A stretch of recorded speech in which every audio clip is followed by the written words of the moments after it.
Hi ಎಲ್ರಿಗೂ ನಮಸ್ಕಾರ. ನಮ್ಮ ಕುಟುಂಬ ಲೋಕ ಚಾನಲ್ಗೆ ಸ್ವಾಗತ. ಆರ್ವಿ ಕೆನ್ನೆ ಮೇಲೆ ಕೈ ಇಟ್ಕೊಂಬಂಗ್ನೆ ಇಲ್ಲಿ ನೋಡು, ನನ್ನ ನೋಡಪ್ಪ. ನೀ ಗುಡ್ಡ ಬೇಡ. ಯಾರಿಗೆ ನಿಲ್ಲೋಡು, ನಿನ್ಗೆ ಯಾರು ಇಷ್ಟ? ನಾನು ಇಷ್ಟ ಇಲ್ಲ. ಹೋಗ ಆ ಕಡೆ. ಇನ್ನ ಮಾತಾಡ್ಸಲ್ವ ನನ್ನ ನೀನು? ಮನೇಲಿ ಪುಟ್ಟ ಮಕ್ಕಳಿದ್ರೆ ಅದರ ಆಟಗಳನ್ನ ನೋಡ್ತಾ ಇದ್ರೆ ಎಷ್ಟು ಖುಷಿ ಅನಿಸುತ್ತೆ, ಎಷ್ಟು ಚೆನ್ನಾಗಿರುತ್ತೆ ಅಲ್ವಾ. ಟೈಮ್ ಹೋಗೋದೇ ಗೊತ್ತಾಗೋದಿಲ್ಲ. ಆದರೆ ಕೆಲಸ ಮಾತ್ರ ಪೆಂಡಿಂಗ್ ಉಳಿದೇ ಇರುತ್ತೆ ಮಕ್ಕಳಿರೋ ಮನೇಲಿ. ಮನೆ ಹತ್ರ ನಮ್ಮ ಪಾಟಲ್ಲಿ ಒಂದು ದಾಸವಾಳದ ಹೂ ಬಿಟ್ಟಿತ್ತು. ಇದು ಚಿಕ್ಕ ಗಿಡದಲ್ಲೇ ಬಿಡುವಂಥ ಹೂ. ಇದು ನರ್ಸರಿಯಲ್ಲಿ ತೊಗೊಂಡು ಬಂದಿದ್ದೆ ನಾನು. ತುಂಬ ಚೆನ್ನಾಗಿತ್ತು. ಅಂದರೆ ಒಂದು 2 ಮಂತ್ಸು 3 ಮಂತ್ಸ್ಗೆ ಒಂದು ಬಿಡುತ್ತೆ, ಒಂದೊಂದು ಸರಿ 3-4 ಕೂಡ ಬಿಡುತ್ತೆ. ತುಂಬ ಚೆನ್ನಾಗಿತ್ತು. ಇದನ್ನು ನಮ್ಮ ಮನೇಲಿ ರಾಘವೇಂದ್ರ ಸ್ವಾಮಿ ಪುಟ್ಟ ವಿಗ್ರಹ ಇದೆ, ಆ ವಿಗ್ರಹಕ್ಕೆ ಹಾಕಿದ್ದೆ. ನಾನು ಒಂದೊಂದು ಸರಿ ಹೂ ಬಿಟ್ಟಾಗ್ಲೂ ಒಂದೊಂದು ದೇವ್ರಿಗೆ ಒಂದೊಂದಂತ ಹಾಕೋಬರ್ತೀನಿ. ಲಕ್ಷ್ಮಿಗೆ ಹಾಕಿದ್ದೆ, ಮತ್ತು ಸರಸ್ವತಿ, ಲಕ್ಷ್ಮಿ, ಗಣಪತಿ ಇರೋ ಫೋಟೋಕ್ಕೂ ಹಾಕಿದ್ದೆ. ರಾಘವೇಂದ್ರ ಸ್ವಾಮಿ ಫೋಟೋಕ್ಕೆ ಹಾಕಿರಲಿಲ್ಲ, ಅದಕ್ಕೆ ಇವಾಗ ಹಾಕಿ ಒಂಥರ ಏನೋ ಖುಷಿ ಆಯಿತು. ಎಲ್ಲ ದೇವ್ರಿಗೂ ಹಾಕಿದ್ನಲ್ಲ ಅಂತ ರೆಡಿ ಮಾಡಿ ಪೂಜೆ ಎಲ್ಲ ಮಾಡಿದ್ದಾಯಿತು. ಮನಸ್ಸಿಗೆ ಸಮಾಧಾನ ಸಿಗಬೇಕಂದ್ರೆ ಮನೇಲಿ ಪೂಜೆ ಮಾಡಿದಾಗ ಅಥವಾ ದೇವಸ್ಥಾನಕ್ಕೆ ಹೋದಾಗ ಇನ್ನೂ ಒಂಥರ ಸಮಾಧಾನ ಸಿಗುತ್ತೆ ಅಲ್ವಾ. ಎಲ್ಲೋಗ್ಬೇಕು ನೀನೀಗ? ಹಾಂ ಏನ ಬಾಯ್ಲಿ ಎಲ್ಲೋಗ್ತಿದ್ಯಾ? ಹಾಂ ಏನಕ್ಕೆ? ಹೆಂಗೆ ಮಾಮಿ ಸಣ್ಣ ಮಾಡ್ಕೊತೀನು? ಇಲ್ಲ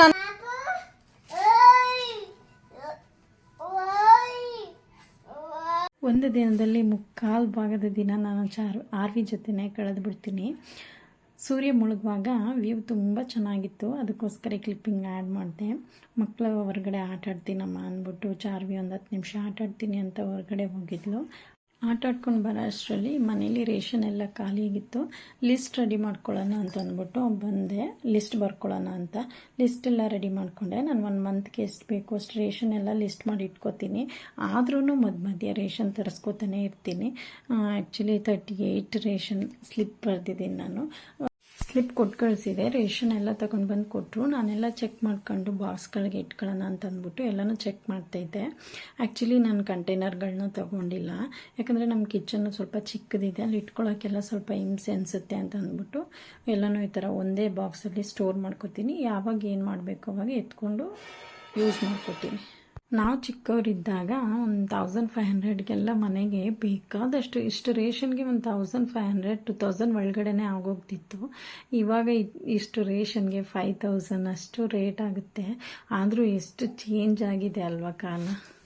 ಅವಾಗೆಲ್ಲ 1 ಲಕ್ಷ ಅಂತಂದರೆ ಅಪ್ಪ 1 ಲಕ್ಷನಂತೆ ಅಂತ ಎದುರ್ಕೋತಾ ಇದ್ವಿ ಹೇಳ್ಬೇಕಾದ್ರೆ. ಇವಾಗ 1 ಲಕ್ಷ ಅಂದರೆ ಅಷ್ಟೊಂದು ಭಯ ಪಡಲ್ಲ.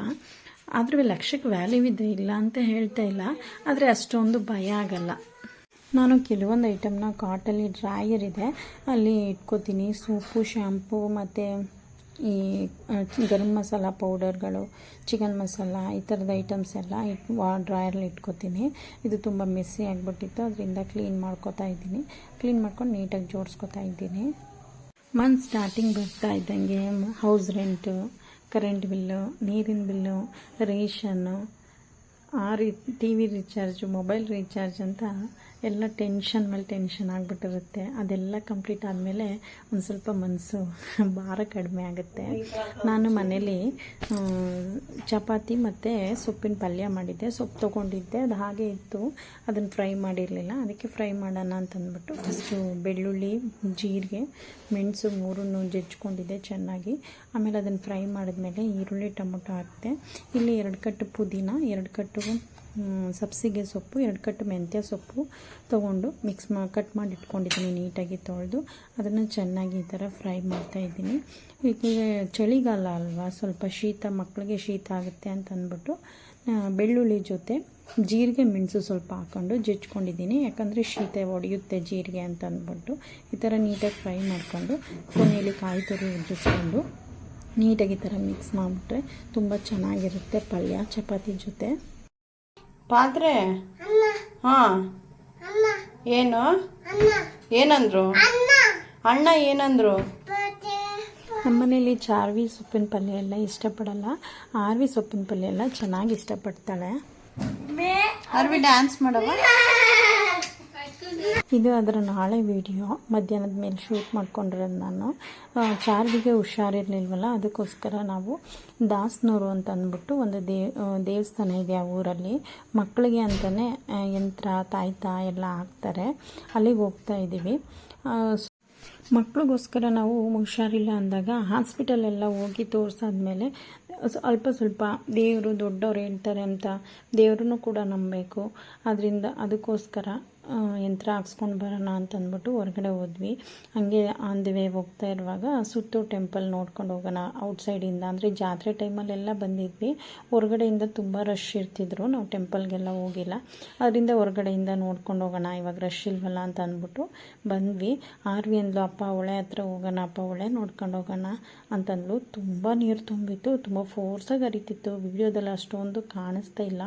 ಹತ್ರದಲ್ಲಿ ಹೋದಾಗ ಸಿಕ್ಕಾಬಟ್ಟೆ ಸೌಂಡು, ಎಷ್ಟು ಜೋರಾಗಿ ನೀರು ಸೌಂಡ್ ಆಗ್ತಿತ್ತು ಅಂದರೆ ಅಷ್ಟು ಜೋರಾಗಿ ಹರಿತಾ ಇತ್ತು. ಚಾರ್ವಿ ಎದ್ರುಕೊಂಡು ಹೋಗಿರಲಿಲ್ಲ. ಆಮೇಲೆ ಹತ್ರಕ್ಕೆ ಹೋಗಿ ನೋಡಿಕೊಂಡು, ಅಮ್ಮ ಇಷ್ಟು ಜೋರಾಗಿ ಹರಿತಾ ಇದೆ ಅಲ್ವಮ್ಮ ಅಂತ ಹೇಳ್ಕೊಂಡು ಬಂದಳು. ತುಂಬ ಸಪ್ಪೆ ಆಗ್ಬಿಟ್ಟಿದ್ಲು. ಇದೇ ದಾಸನೂರು. ಈ ಊರು ಎಂಟ್ರೆನ್ಸಲ್ಲಿ ಒಳಗಡೆ ಹೋದ್ಮೇಲೆ ಈ ಥರ ಇರುತ್ತೆ. ಇದು ದೇವಸ್ಥಾನ, ಶ್ರೀ ವೆಂಕಟೇಶ್ವರ ಸ್ವಾಮಿ ದೇವಸ್ಥಾನ ಅಂತ ದೇವಸ್ಥಾನದ ಹೆಸರು. ಕೆಲವೊಬ್ಬರು ಅಂತಾರೆ ಹುಚ್ಚಪ್ಪನ ದೇವಸ್ಥಾನ ಅಂತಲೂ ಕರೀತಾರೆ.